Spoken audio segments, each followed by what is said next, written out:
Chaque année, je m'offre le luxe avec un ami pasteur de vivre un temps de retraite dans un lieu un peu retiré, au calme. Un temps pour reprendre souffle, pour prendre le temps d'écouter Dieu. Durant ces quelques jours, nous prions, nous échangeons, nous faisons de belles balades et cela est une véritable bénédiction pour vivre nos ministères respectifs. En 2024, nous nous sommes retrouvés et j'ai proposé à mon ami de lire ensemble le petit livre d'Adrien Candiard, À Philémon, Réflexions sur la liberté chrétienne. Nous avons lu à haute voix, chacun à notre tour, ce petit livre sur la liberté chrétienne.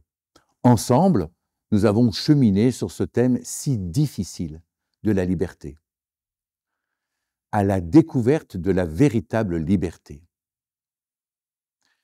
Vivre en bon chrétien, est-ce respecter à la lettre les 10 commandements? Est-ce réclamer chaque dimanche une liste de devoirs et d'interdictions à suivre aveuglément?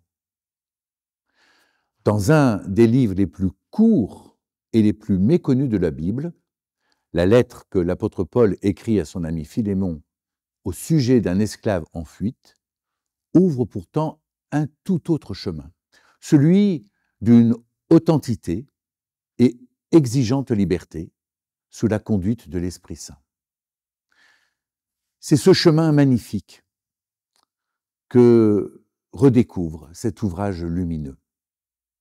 Nous avons, à travers cette lecture et nos échanges, redécouvert comment le Seigneur est un Dieu qui libère et que sa grâce élève toutes les relations humaines, de l'esclavage à l'amitié en passant par la fraternité. La liberté est le centre de toutes ces transformations. La liberté est ce qu'il y a de plus difficile à vivre. Ce serait tellement plus simple d'avoir une loi qui impose nos actes sans nous laisser le choix.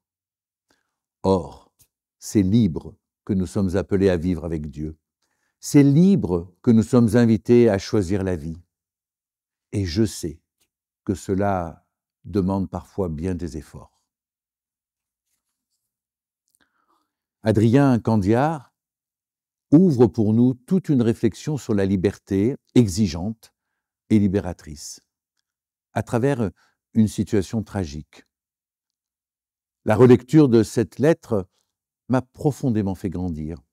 Comment vivre de la liberté à laquelle le Christ m'appelle, malgré une vie aux relations quelquefois bien complexes? Sans jugement, avec beaucoup de tendresse, Adrien Candiard ouvre la porte de ce chemin de vie.